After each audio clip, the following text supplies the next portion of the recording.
The San Bernardino Mountains has a real mystery on its hands. The official explanation here is that jet contrails are causing strange lines in the sky and that it's pollen making people sick on the ground. But others are convinced it is something else, and they ask, is the government experimenting with our weather? More now on a Channel 4 News investigation, an exclusive we first told you about a few months ago concerning some strange clouds in the skies over Southern California. Some say they are simply jet contrails, but others claim it's the government creating chemical clouds to combat global warming. These ideas have been around for a long time, and they range everything from firing artillery shells full of soil into the stratosphere to using synthetic chemicals like aluminum oxide, which, if the particles were small enough, they might float around in the atmosphere for a number of years and reflect sunlight. And finally, using gases such as sulfur dioxide. And finally, using gases such as sulfur dioxide, gases such as sulfur dioxide, gases such as sulfur dioxide. Able to spray it on the populace. I gotcha. I'll rig some sort of spray device. Remember, I used to be a pretty good crop duster. Now we're getting somewhere. Johnny, you get the lab inventory and we'll get started. Okay, Reed. Be right back. Is there a doubt in your mind that the gas won't work, Mr. Richards? Surely, Kirko, you are aware that no scientific discovery is complete without testing. Come here. These two serfs will be our test subjects. I see no danger. Our only concern is the amount of reduction we can achieve. Have them stand by the panel. Go on. Go stand by the panel. Okay, ready.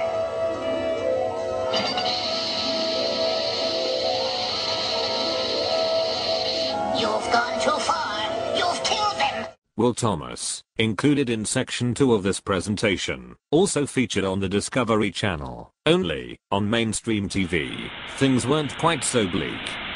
Let's compare the mainstream broadcast with his speech. First, the mainstream. The problem with chemtrails is that when we attempt to geoengineer and interfere with complex interrelated atmospheric processes, we are in for unintended consequences on a major scale. Now the speech on alternative media. And I'm here tonight to suggest very, very strongly that many of the illnesses that afflict us today in ever-growing numbers and severity were hatched in biological warfare laboratories and have now escaped, whether intentionally or accidentally, and are now among us today. As yet, my researchers and I have found absolutely no indication that the pathogens that are turning up in the gel samples, the cobweb material, have anything whatsoever to do with weather or environmental modification. There seems to be a second program at work here. And we have a real problem here, folks. Are those deaths that have been so often linked to this spray intentional? Are they really trying to do us in?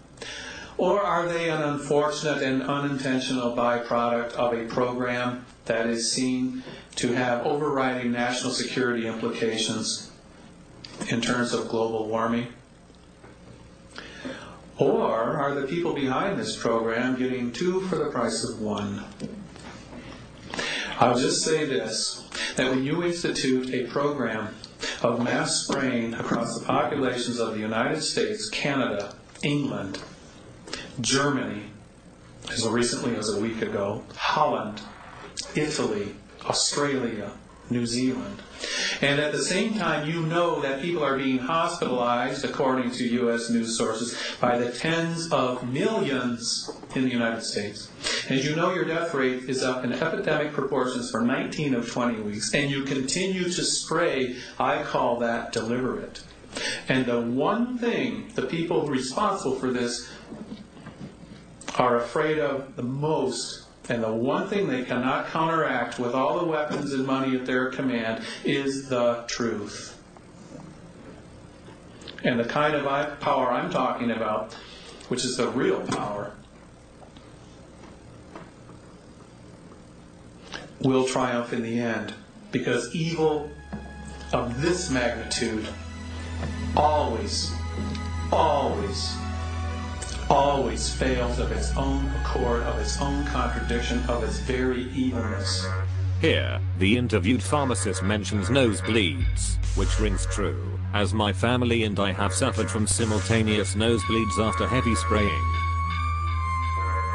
However, in these mainstream chemtrail stories there seems to be an agenda to shift attention away from the health problems, to concentrate on weather modification. That is, to save people's lives, indeed all life on the planet. Modification that is not happening now, we are assured, but will definitely happen in the future. It could be argued that this technique is a typical example of predictive programming.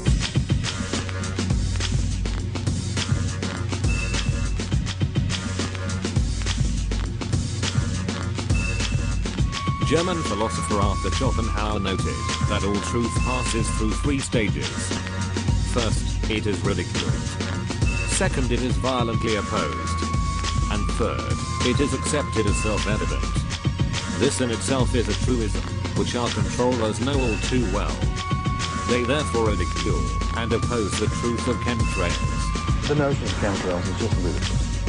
Whilst at the same time introducing incrementally their explanation of weather modification over time as a future-based scenario. He says the DOE doesn't know of any jet spraying chemicals to affect the weather. However, he says we will probably see it in the near future. But what is unknown today may be actual fact tomorrow.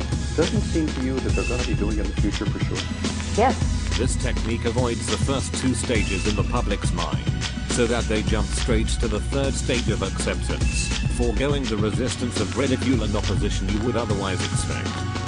This is predictive programming, whereby an idea is introduced, primarily through entertainment, when your guard is down, and you're open to suggestion, so that when the idea turns up in reality you are already familiar with it, and it seems like a natural step. The increase in jet contrails can easily be attributed to one thing: increase in air travel, and that there is some concern about the effect that may have on the climate, but not because of some kind of a conspiracy involving government agencies operating in secret to do some nefarious things.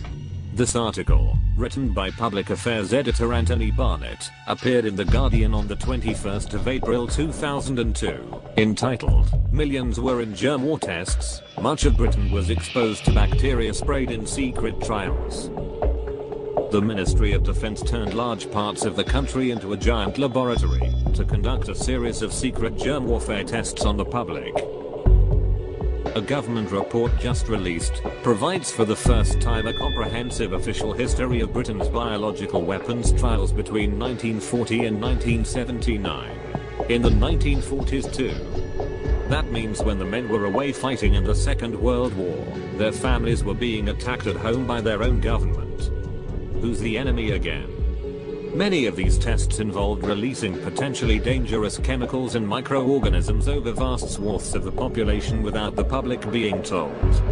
While details of some secret trials have emerged in recent years, the 60-page report reveals new information about more than 100 covert experiments. The report reveals that military personnel were briefed to tell any inquisitive inquirer. Here we go. The trials were part of research projects into weather and air pollution. It's the government creating chemical clouds to combat global warming. One chapter of the report, The Fluorescent Particle Trials, reveals how between 1955 and 1963 planes flew from northeast England to the tip of Cornwall along the south and west coasts, dropping huge amounts of zinc cadmium sulfide on the population. The chemical drifted miles inland, its fluorescence allowing the spread to be monitored. In another trial using zinc cadmium sulfide, a generator was towed along a road near Frome and Somerset where it spewed the chemical for an hour. While the government has insisted the chemical is safe, cadmium is recognized as a cause of lung cancer, and during the Second World War was considered by the Allies as a chemical weapon. That's because that's exactly what it is. The report also reveals details of the DICE trials in South Dorset between 1971 and 1975. I love the names they give these things. DICE trials. So they're really taking a gamble on us here. I guess one of these DICE trials would be called a DIE trial, then.